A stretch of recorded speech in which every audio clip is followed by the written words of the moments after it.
Hey, it's Natasha.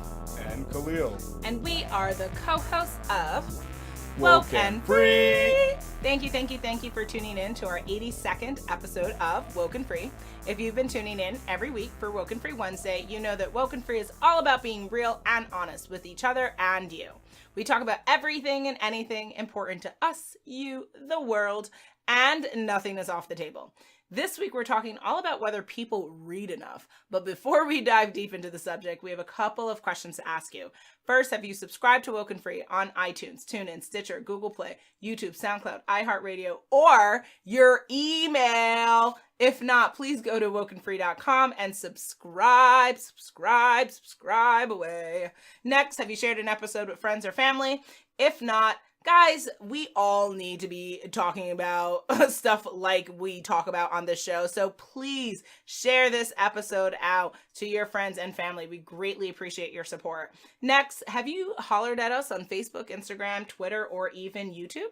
If not, and you have breaking news, if you just want to connect, if you want to collaborate, feel free to find us on WokeNFree on all of those social media channels. And again, on WokeNFree.com, you can find all of our social media handles.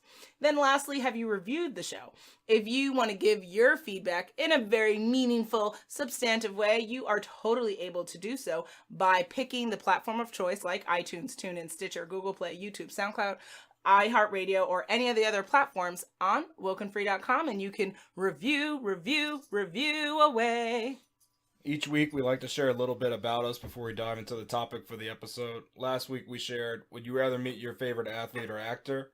This week, we're sharing, what would you rather listen to on your commute? An audiobook or a podcast?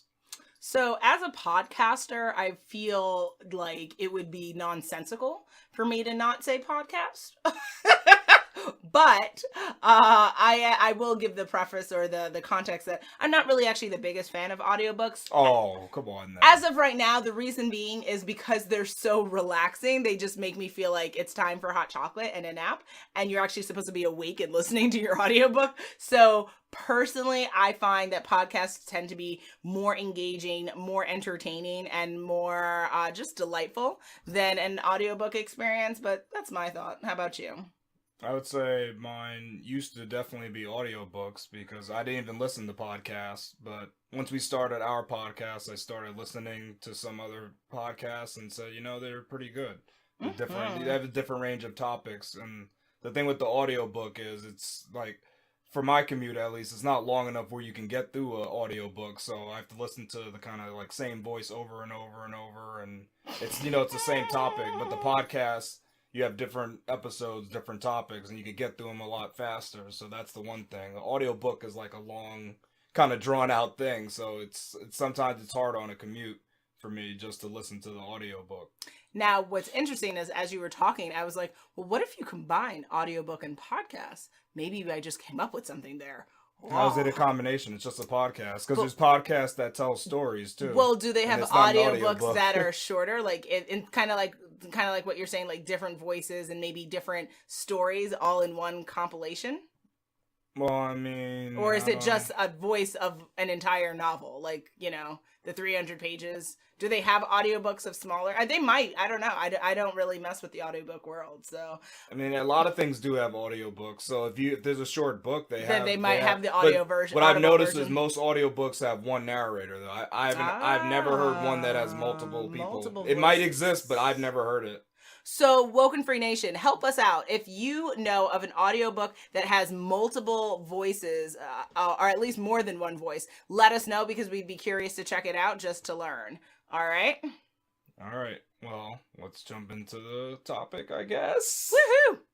What are the current day reading stats? It's so funny that you asked.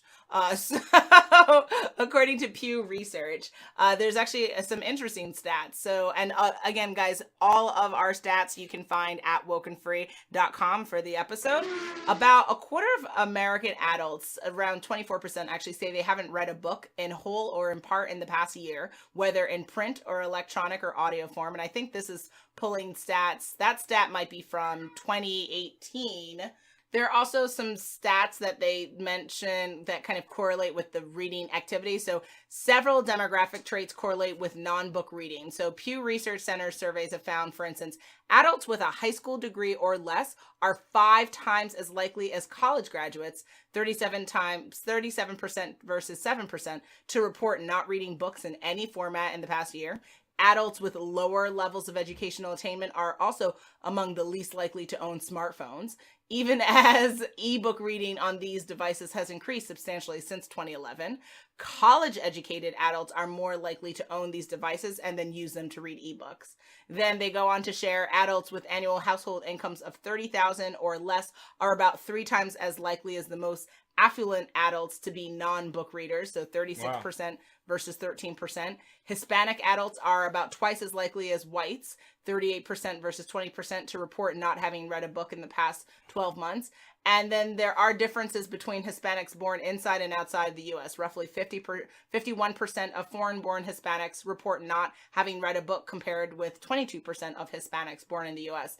And then older Americans are a bit more likely than their younger counterparts not to have read a book.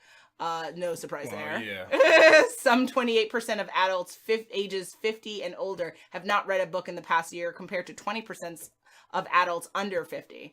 And then there are also some modest differences when looking at gender and whether people live in urban, suburban, or rural areas. And, you know, there's more and more that can be found there. But I thought those were some interesting stats. What are your thoughts? Well, it looks like there's definitely a reading issue or deficit. Okay. That's what it looked from the stats that you were saying. And Definitely. I also found some stats of my own on this blog post. It was by brandongale.com, and it references the U.S. Department of Education and the National Institute of Literacy. And that's important, you know. It's sad that we actually have reference. to have an Institute of Literacy in this world, but yes. Well, definitely it's needed. And what they found was that 32 million adults actually can't read in the United States, which is equal to 14% of the population. So that's a big number when you think about that, right? Oh, man. Pretty crazy. 21% of U.S. adults read below the 5th grade level. 19% of high school graduates cannot read.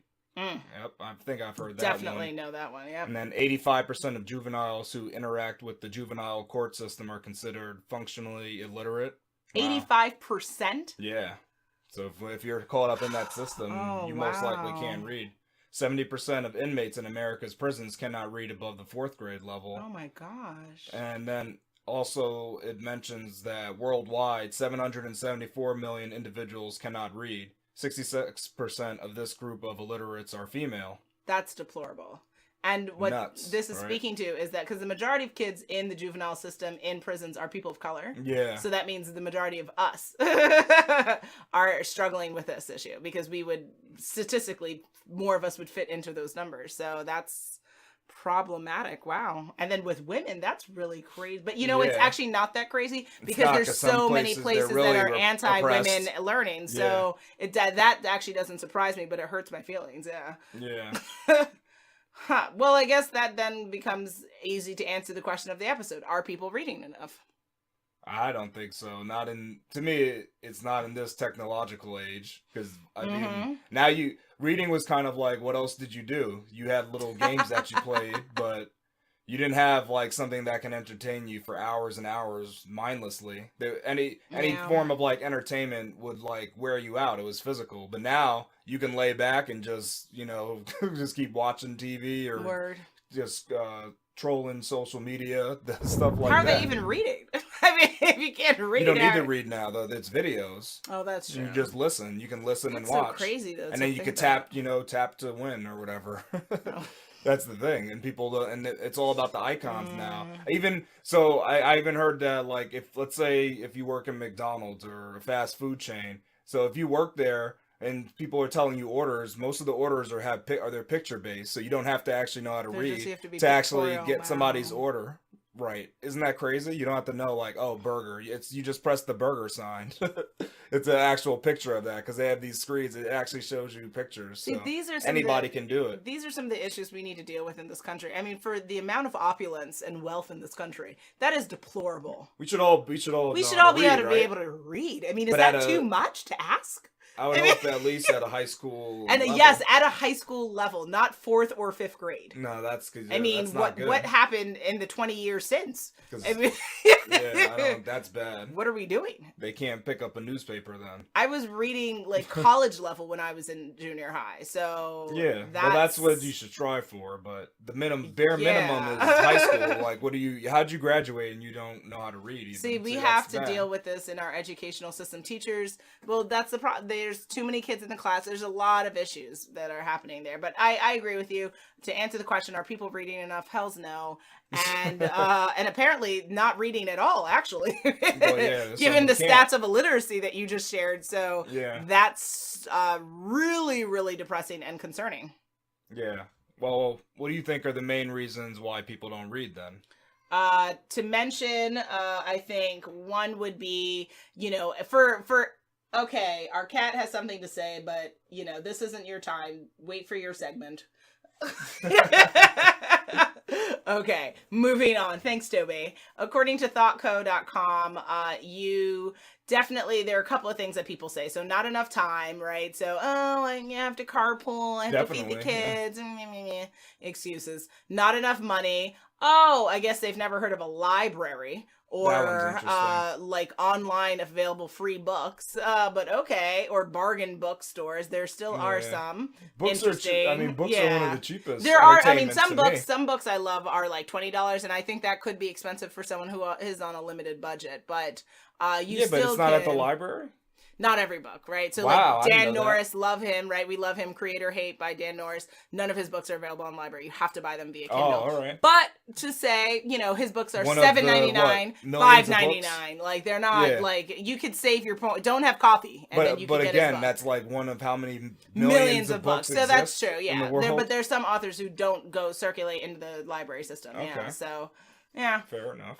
Not enough experience. The article goes on to say the best way to learn what to read is by reading everything you can get your hands on. You'll gradually learn what you enjoy reading, and you'll start to make connections between books and connect those books to your own life. If you don't know where to start or you find yourself stuck for what to read, somewhere along the line, you can ask a teacher, you can ask a librarian, a bookseller, a friend, So people not knowing what to read, so they just give up because they're like, maybe they picked up, like for me, I'll talk about this later, but like, certain books don't really move my spirit, and what if like you only see those and then you're like, oh well, I don't think I like those, me then, right? And then you just say this whole thing is not for me, and it's like, no, that genre is not for you. It's not, also I'm too tired, right? So definitely, yeah, living your life and you come home and you pass out. Also, what if you want the multimedia experience? People love television and film so much, and a book sadly is not as it's not as dynamic, visually speaking, at least not intellectually,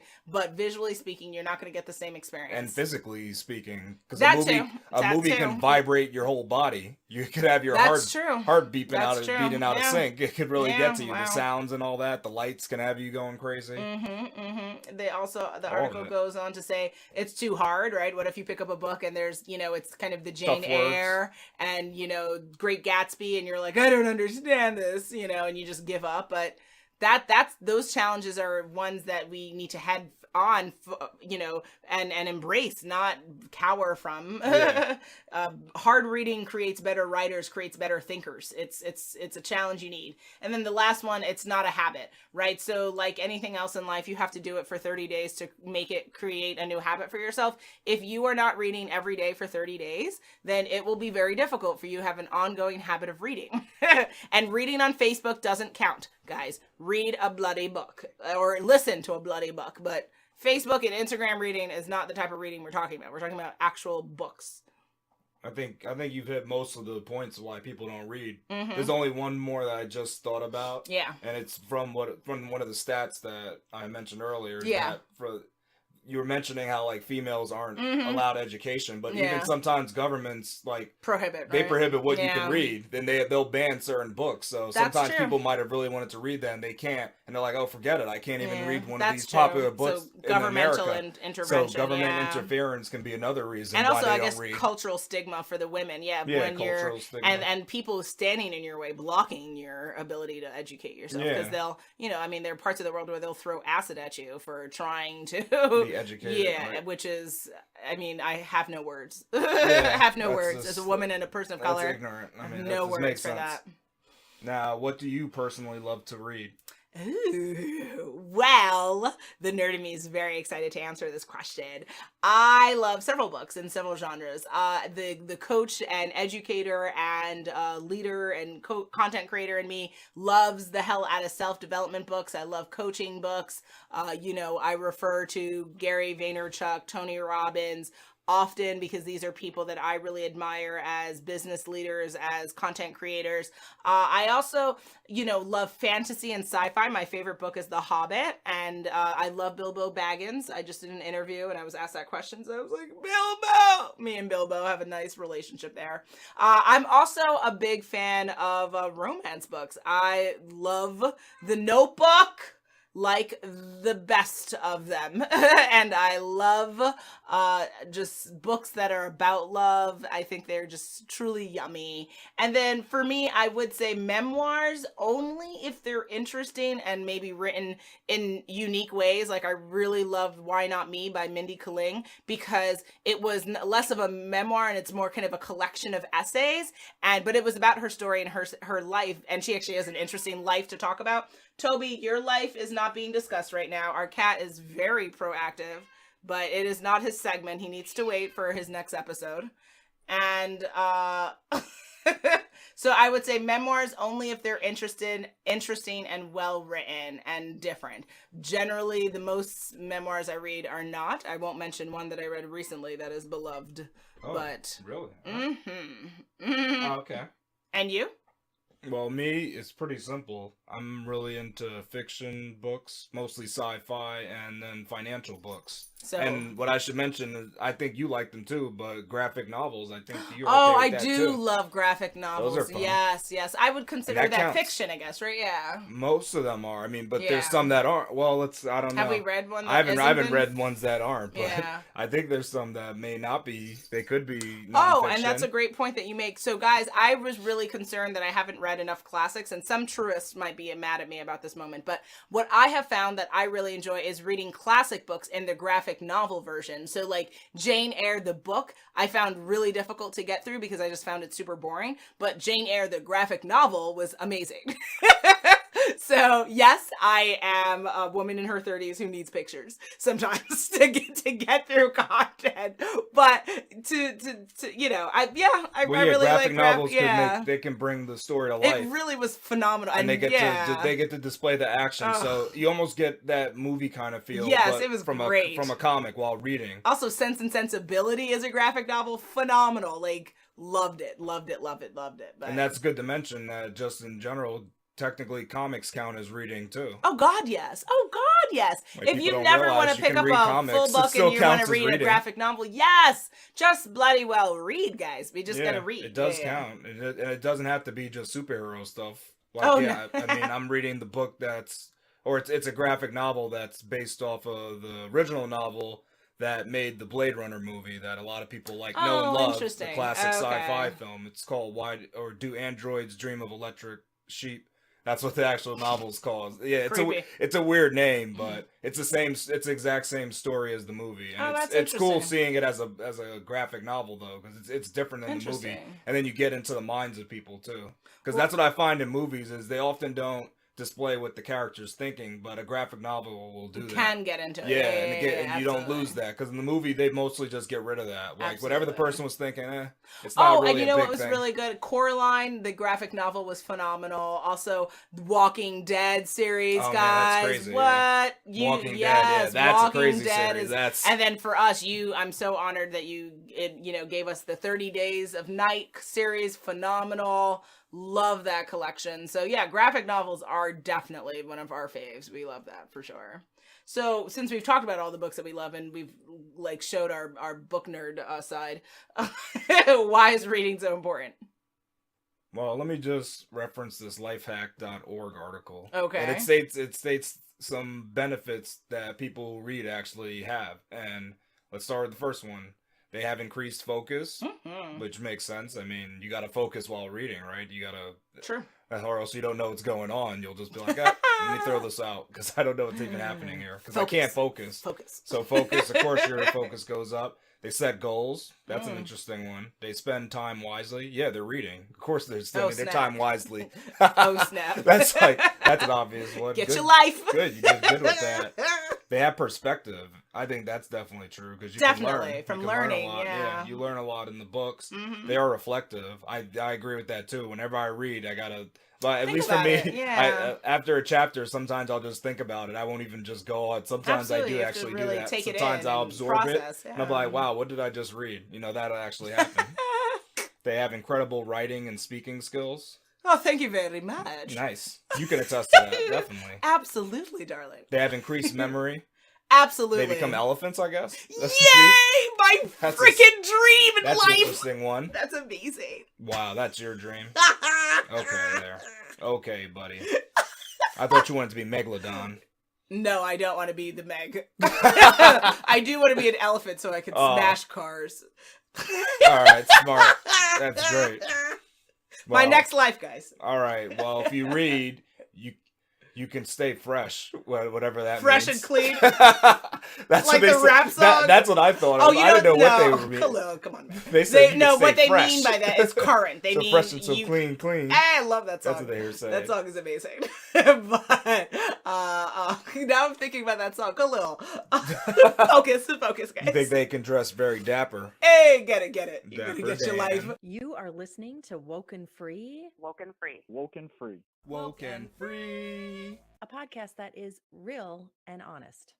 No, I think what they mean by that is being current, because if you're reading current material, then you're going to kind of know about politics, you're going to know about new fiction things, so you're going to be like with the times. But they could have phrased that a bit better though. Yeah. All right.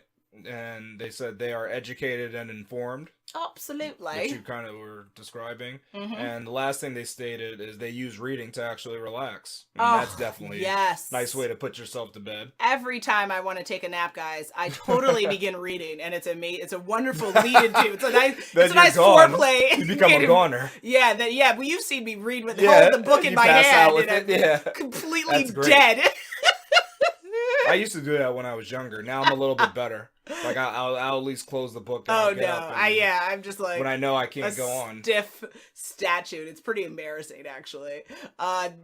Similar thoughts I found on Inc article, which again you can find all of our links on WokeNFree.com. So reading fiction can help you be more open-minded and creative, which in this country I think we need the more the better, because we still have too much.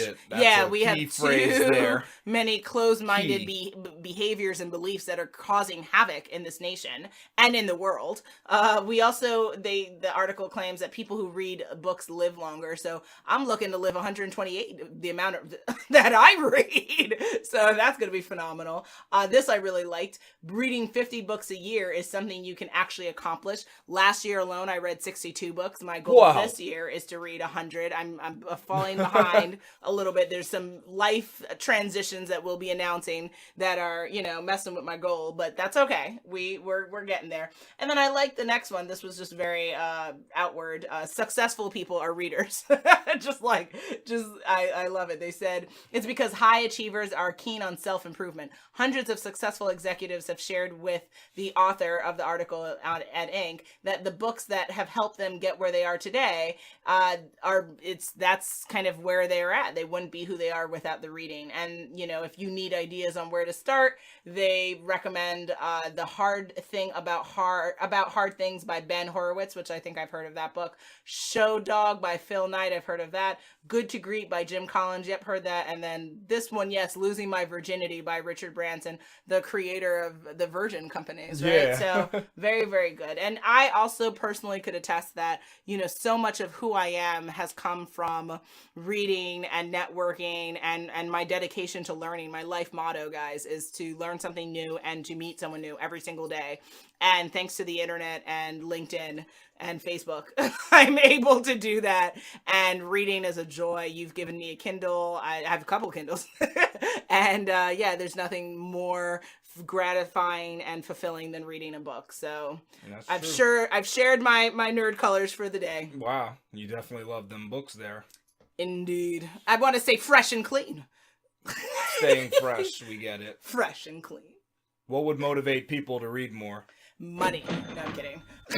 Well, that's my first response. Of course. You know I'm reading your mind, Khalil. According to Renaissance.com, reading aloud could, from a teacher perspective, is something that is being recommended. I agree. Like, I'm excited, and I've done that to you. When I'm reading passages, I read them aloud to you. They help motivate me to just keep going with a book personally, and kind of bring more people in the process.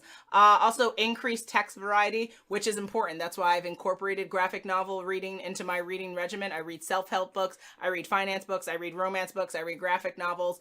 Every year I read probably 5 to 10 different genres. Nice. So that's why I'm able to get through so many books, because I have so many different types of reading I'm doing. Also poetry, like, you know, I'm going to be reading a book of poems for next month because April is National Poetry Month. So reading different types of books helps you be more involved on your reading journey. Also just making time for it, right? Like, so what I do is I try to read, if I can, like maybe an hour or 2 a day. It's hard. I don't always have that time, but you know, if I'm going to take time for a nap, or if I'm going to take downtime, I try to put reading as the beginning part of it. So you just have to prioritize it. You know, a lot of us are like, girl, I ain't got time, but you got time to do your nails. You got time to talk smack. You got time to eat that burger, and you have time to use the bathroom, but you don't have time to learn. Get your life. That's where you can catch up on your reading. Exactly, in the bathroom. I think that more bathrooms, that might be a business idea too. You know, books that people can just read there, or on the back of the toilet. What's that thing? The door, I guess. Yeah, just put like digital books on there and have. I mean, no fecal matter, so I don't know how you're gonna have to clean that. Fecal matter's everywhere. Okay, well that's a different episode. And I'm saying general statement too, not just the bathroom. It literally is everywhere. Yeah. But, you know, maybe they should put books on the back of doors and people should be reading. But, like, we've got to read more, guys, because if you're peeing, you have time to read. And then also dispelling the kind of the good reader myth. So some people don't read because they don't want to, like, you know, like, unless you're reading the classics, you're not like reading. You got to just read, right? Like, don't get caught up in what you should be reading. Read what you want to read and enjoy the process, and don't allow others to make you feel less than because maybe you don't like the classics. That's okay. So you can read a wild safari adventure book with animal spotting. Are you joking? No, that's what I'm reading now. In the bathroom?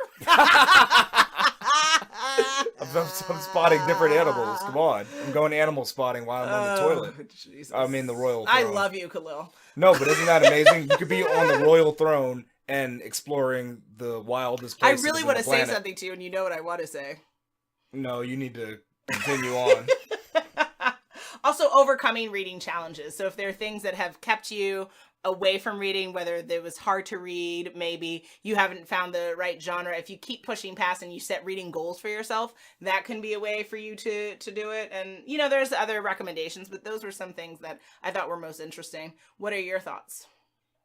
Well, yeah, mine really just comes down to the classic good old pay people to read, and I think they'll do it more. So it doesn't have to even be direct pay, but in the world of Fortnite, I think the thing the kids like is the V-Bucks. So give them that for reading. V-Bucks? Or V-Bucks. Bucks. Bucks. Yeah, V-Bucks. What do you do with V-Bucks? You buy stuff, I guess. In reality? No, in the game. Okay. You get new dance. You could buy dances and clothing, I guess. Oh, like any game, like you get points or something. So it could be like that. You read and then you get those credits that usually you have to pay for. But if you show that you read, I guess it had to be digitally tracked. Like on a Kindle or something, and it shows like when you get to page 30, and maybe you answer a few questions, you get even more points, and that. Hey, Amazon, the game. I hope you're listening. If you give incentives, more people will buy your books. And your game too. So and your game too. They'll get the game and the book. It's like a win-win. I love it. Listen, I'm all about incentives. We're born Americans. We know what's up. So I agree with you. I think if we really like fiscally and like logistically think about how we can get people to read more, it's going to have to come down to some type of benefit. Americans here are just, they don't do anything unless they're getting something out of it. You could even pay for one of your subscriptions if you know, one of your video subscriptions. subscription to your streaming services. Yeah, like Hulu Good. could partner up with Amazon, and if they don't already own each other, and create some type of thing there. That's interesting. Well, yeah, that'd actually be real easy for Amazon to implement for Prime and stuff. That'd be interesting. Oh, true. Reduce your Prime membership cost. Oh, yeah. The more books you read, you can. Yeah, Amazon. If you do that program, you know who you need to talk to and credit that with. So hey, it's definitely a thought. Mm-hmm. Here we go, yo. So what's the scenario? It's scenario time, guys. Scenario 1. Julie is a book nerd who reads through multiple books a day. She reads so much that she can't bring enough books with her when she's on the road because it is just too much to carry all those around with her. Do you have a solution for her? Are you joking? She likes to carry lots of books. You're talking smack about me because I carry heavy bags everywhere. You're so mean. Why you say this is you? So your name is Julie? Oh, I didn't realize that's your name. Hello, Julie. Hello, Kalaloo. All right, now you've gone overboard. So there's something called a Kindle. There's also ebook versions of some of the books she may want to read, and so she can carry it all in a small device. Nice. And I think I carry like 900 books in my Kindle or something crazy. So that's real advice. So that's one thing that she can do. I wouldn't tell her to not read multiple books at one time because I also do the same thing. And I think that sometimes it's easier to get through multiple books if you are reading them at multiple times, like at once. So, I think the solution is just the way she's reading has to change. All right. Yeah, I definitely agree. I would just say get a e-reader. That'll definitely be your friend. Yes. Make it a lot easier. And it doesn't have to be an Apple product. I know we're on this Apple craze in our society. Well, of course not. It should be like an actual e-reader. Something that's not made as a smart device that does all this other stuff. Yeah. Something that's dedicated to reading and being easy on your eyes. And something you can bring to the beach too. Yes. And now a lot of them are even waterproof, so take that. So cool. That's cool. Decent. Scenario 2. Jakaya came from a poverty-stricken background. He used to not know how to better himself, but was able to rise up after reading Rich Dad, Poor Dad and The Secret. Woohoo. Is there a way Jakaya can help others who are in a situation like his? Oh, I love that question. That's so interesting. So I think that, I would recommend Jakaya on his intention for being in service to others. I think too many people are all about the me path and not enough about how they're bettering the world and leaving a mark on the planet. So I love that's his intention. I would say probably the best way would be to either create content that speaks to those types of principles that he really loves and how he thinks he can better other people's lives through videos. So his building up a YouTube channel, doing, IGTV, doing Facebook Lives, but then also if he's such a devout reader, he might be interested in becoming an author himself and incorporating some of these principles, right? That he's interested in. And so maybe creating kind of a montage of like what it takes to rise out of the gutter, from the ashes and kind of be your own phoenix and really break it down for people, like real talk. What does it take? Because sometimes we have a lot of books out here that are kind of very theoretical. And when you come from poverty, like, what's up. And so he can dispel myths and really break it down for people in a way that maybe it isn't being broken down with because those people don't have that same narrative as his. Yeah, I like that you said he can become an author because using that he can go on tour and actually speak about what he's gone through and he can educate like people from many backgrounds in different areas. He doesn't have to even just stick to one place. Absolutely. He can travel the world, That's why, that's really a good idea, him becoming an author. He can also create telling his story. Master classes. He can create courses around content. I mean, there's a lot that he can do. So good luck with your fictional life there, sir. Wow. That's all I can say is wow. Ooh la la. I brought it back for you. I brought it back for you. You know you love it. Ooh la la. Alrighty then. Scenario 3. Kayla has a 5.5-hour commute both ways to the job she loves more than cuddly puppies. In other words, Kayla will not quit her job. When she gets home, she is exhausted, but feels bad because her coworkers and friends tell her she should really read more. How can Kayla meet these expectations, or is she doomed to using Cliff's Notes to lie to everyone? What the hell, Khalil? 5.5-hour commute? She lives in New York and works in DC? I mean, what are you... She has a great job. That's what I'm saying. It's a great job, whatever it is. That it doesn't pay for her to just fly there, I guess. That's absurd. But hey, WokeNFree Nation, if you have a 5.5 hour commute, we want to know how you get by with that, because I don't even know that's possible, but okay. You don't think it's possible? Every day the person's on the road for 12 hours. I mean, like, that's like... It's only 11. Really intense. Just 11 hours of commuting. That's, well, it's, yeah. I said commuting, though. I don't know. They might be driving. They may be doing a bus and plane and a boat. I don't know. If it's like a triathlon kind of thing. I mean, that's worse than those stories when the people say, back in my day, I used to walk barefoot for 3 miles on a... Well, maybe that's what Kayla's doing. Is maybe she's hiking. That's why it's so long. So I don't know what type of commute Up it a is. mountain? No, you should do a Google Maps and try to walk to a different city. See how long it takes. Oh, child, please, no. Exactly. See? I walk at the gym. That's about the... See, Kayla's being very frugal and making that money last. Poor baby. She needs a vehicle. She needs a GoFundMe campaign. That's what she needs. I don't know, Tom. You talking about reading. This chick needs a vehicle. We need to cut down this commute. What kind of madness is this? Maybe, I or don't know. a private jet. I mean, you need to level up your money game. Maybe. Or get a new job, FYI. No, she's not quitting it. She loves it too much. Why doesn't she just cuddle people and probably make him twice as more? No, we don't know what the job is. I was just comparing it to that. Okay. We have no clue what the job is. It might be very Yeah. essential to the world. Maybe she pumps oxygen into the atmosphere. I don't know. Maybe she's keeping the moon in place. I see what kind of day this is. No, maybe she's keeping the moon in place. We don't know. Ooh la la. Who's fueling the sun? That's all I'm asking you. Not you. I'll tell you that. To answer your question, I would say that, on her 5.5 hour commute, as you mentioned, we're not quite clear on the factual logistics as to how she's commuting. So does she have the ability to read during the commute? If so, that would be the opportunity for her to not necessarily turn to Cliff Notes, but to actually pick up an e-reader and buy these, or, whatever, use a library book and look at these books that she wants to read and try to utilize them during her commute. And or if she's more of the auditory person and she wants the audiobooks, then she uses that during her commute, hopefully. And that's, to me, that would be the only solution, because, we only have 24 hours a day. And if you're spending 11 hours commuting and you're working 8 hours, then that 11 and 8 is 19. 24 minus 19, what are we talking about? That's 5 hours of sleep. So, God forbid she has to shunch it. It's, yeah, I don't know. So that's the only solution I see. What do you think?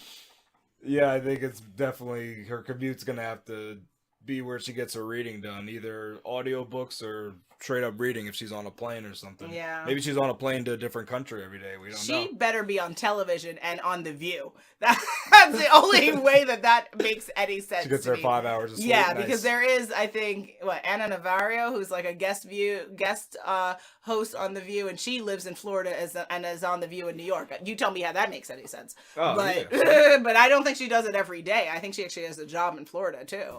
So, but if this chick Kayla is rocking it every day, she's a trooper. I tell you, she must be making lots of money to make that work. Possibly. Kitty thinks so, yeah.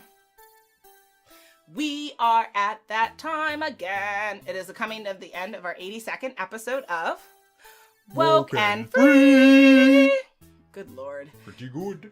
That was quite the episode discussing whether people read enough. Will I leave you hanging for what our next episode will be about? On our next episode, we will be discussing why is feminist filmmaking important, with special guest Kelly Ann Rivera. Make sure you follow us on social media to follow along in the conversation, and make sure you tune in next week for WokeNFree Wednesday to join the conversation at WokeNFree.com. If you want to be a guest on the show, please submit a topic on our upcoming, on an upcoming episode. If you want to share how you feel or have ideas for shows, again, all of that can be done on our Contact Us page, not by talking to our cat Toby.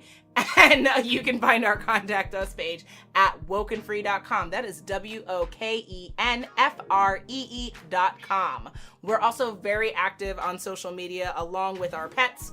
And you can contact us and or our pets on Facebook, Instagram, Twitter, and YouTube at WokeNFree. And then also, if you would like to sponsor an upcoming episode or want to collaborate on a sponsorship deal, feel free to contact us at our Contact Us page at WokeNFree.com. If you didn't already subscribe, please do. Share the episode. Make sure you come back to join the conversation every Wednesday for WokeNFree Wednesdays. Remember, WokeNFree is more than a podcast. It is a way of life. Until next time. Read more books. Oh, yes.